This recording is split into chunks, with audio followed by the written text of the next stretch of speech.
Hi, my name is Daniel Blackburn and today we're going to show a field visit to Kala compost plant of Haya waters. Halfan Alamri was the administrator that hosted us during this visit, and he's now explaining us the procedure before we go and visit the field. The plant was designed for over 40,000 tons per year, and now it's operating around 54,000 tons per year. This is a schematic of the plant, including reception patio, composting patio, maturing patio, and packaging area, also the administrative offices. The trucks bringing the green waste, including woody materials, are weighed on their way in to quantify the amount of organic matter that is incoming into the composting plant. This is what the material received looks like. This material is used to balance the carbon to nitrogen ratio from the sludge material. Industrial-sized shredders are used to shred the materials as they come in before they are used to balance the carbon to nitrogen ratio from the sludge material received. To assemble the windrows, the sludge material is brought to the composting patio and assembled in lines of approximately 3 meters of base and 1.5 meters of height. This sludge material are biosolids from water treatment plants. Windrow compost turners, like the one you see here on this image, are used to mix the sludge material from water treatment plants with the woody material brought from public areas and shredded into fine pieces upon reception. Here you can see the windrow turner in action, turning the pile of compost for aeration, moisture reduction, and temperature reduction. The aeration of this material is very important during the composting procedure in order to accelerate the process of organic matter decomposition and increase the amount of material that the composting plant can process. The moisture of the sludge material is around 80% upon reception, and this material does not give any leachates because of a pre-centrifugation step that Haya Waters performs before delivering the sludge to the composting plants. Upon mixture, this material will lose humidity up to reaching around 30% during the maturing stage. The initial composition of the windrow is 1 part of sludge material and 1 part of green waste material. This material is subjected initially for a first turn for mixing. Heat starts to build up in the material, reaching up to 70 centigrades Celsius. After 55 centigrades Celsius, we assume that the compost starts the active composting stage.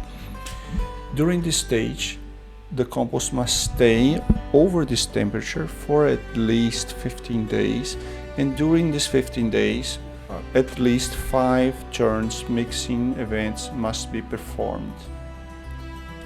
Once the temperature starts decreasing in this compost material, then the thermophilic phase is over and this compost is ready to be transported to the maturing stage, where it's going to rest for at least 1 month before being sent to packaging.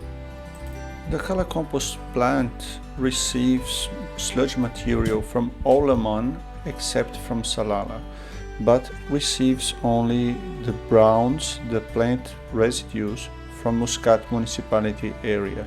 So the browns, the amount of browns in this system is the Achilles heels of this plant, because the amount of sludge tends only for increasing, and the browns are harder to obtain and tend to maintain a constant level of supply or even decrease in time.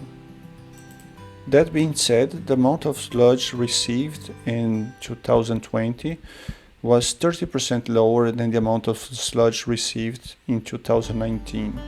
But that is alright since the plant is already operating in a very high capacity. So, to evaluate if the compost is over the thermophilic phase, the monitoring of the temperature is taking place daily on the full line of each compost. When it reaches the time where this compost must be brought to the maturing stage for the curing stage, this compost is already fairly dry with around 30% moisture. Here you can see one compost line which is nearly ready to be brought to the curing area. For the first years of operation of this plant, inoculants were used to accelerate the composting process. But then, after suspending the use of inoculant for a period, they evaluated that it was unnecessary. The transport of this material for the curing area is done by tractors, and to evaluate the curing process, the EC, the pH and the moisture are constantly monitored. If the analysis of the material indicates that it's not mature enough, then it's sent back for recomposting in the composting area. The continuous drying of this material during the compost and maturing stages is desirable for the final product. Nevertheless, when it rains, it's rarely that rains, but when it rains, this can become a big problem and whole batches of compost need to be recomposted.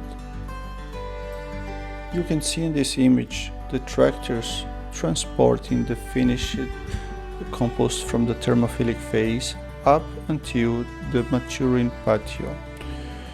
This, as you see here, is the maturing patio where each windrow is marked with a code and monitored for maturity during the following month.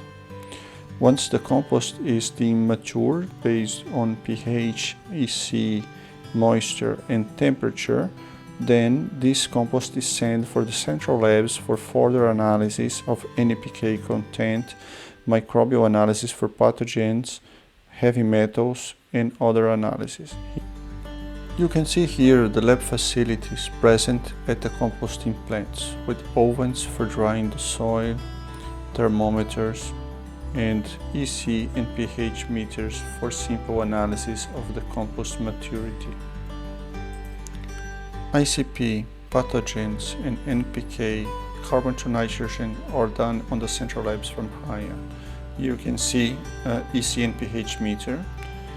This is the thermometer used to monitor the temperature in the windrows. Just a schematic of the windrow.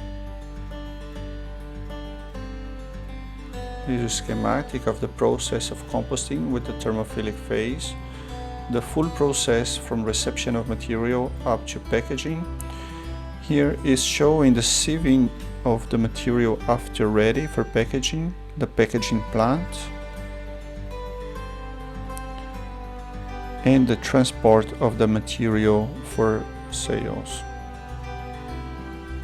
Overall, a very beautiful activity that helps Muscat and Oman to be a more green country, recycling organic waste and repurposing this organic waste for agriculture throughout the country, which is much needed.